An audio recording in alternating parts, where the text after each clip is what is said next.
Grâce à la figure de Joseph Macario, nous allons nous intéresser à un commerce un peu particulier puisqu'il concerne la vente et la production de sangsues médicinales.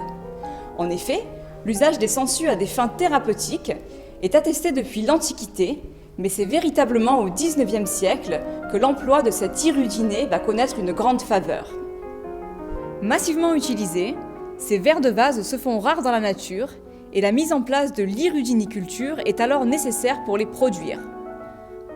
En 1854, ils sont 17 marchands référencés dans l'indicateur marseillais. 6 d'entre eux, dont Macario, ont des patronymes à consonance italienne. Borelli, Pasque, Poggi, Robiolo, Rosa. Ils sont 11 marchands en 1867, Borelli toujours, Cabiro, Casavecchia, Macario toujours et Marchetti. Dans le troisième quart du XIXe siècle, l'activité décline. Ils ne sont plus que 5 en 1876, 4 en 1886 et plus qu'un seul en 1897, représenté par la société Barse et Casavecchia. On trouve encore un marchand en 1912 en la personne de Lavini, mentionné cette fois comme pharmacien droguiste.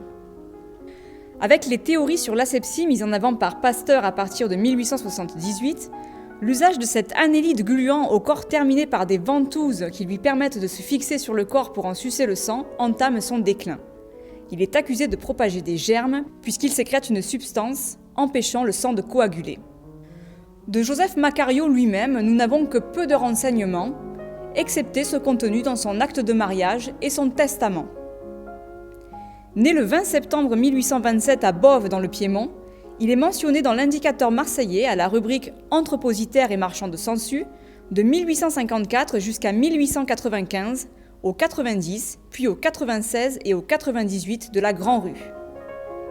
Ces marais et réservoirs naturels se trouvent à Saint-Barthélemy, au nord de Marseille. Il œuvre donc plus de 40 ans au sein de ce secteur d'activité.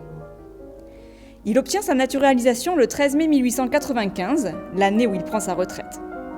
Il a alors 67 ans.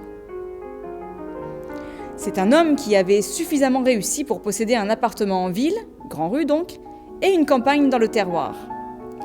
2 peintures réalisées par un peintre inconnu qui signe du nom de Marcellino nous le présentent dans ces 2 contextes, au moyen d'un style somme toute assez naïf, mais qui semble assez révélateur de la volonté d'afficher une certaine aisance en reprenant les codes des portraits de la bonne société.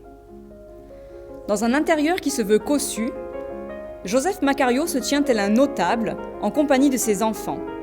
L'aîné tient un livre à la main, l'autre semble interrompu dans la lecture d'un recueil de portraits de famille, aux côtés de sa sœur parée de ses bijoux.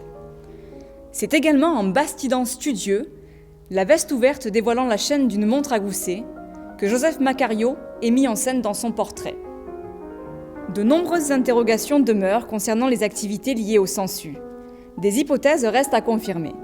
On peut en effet se poser des questions au sujet de la part d'Italiens relativement importante dans ce commerce.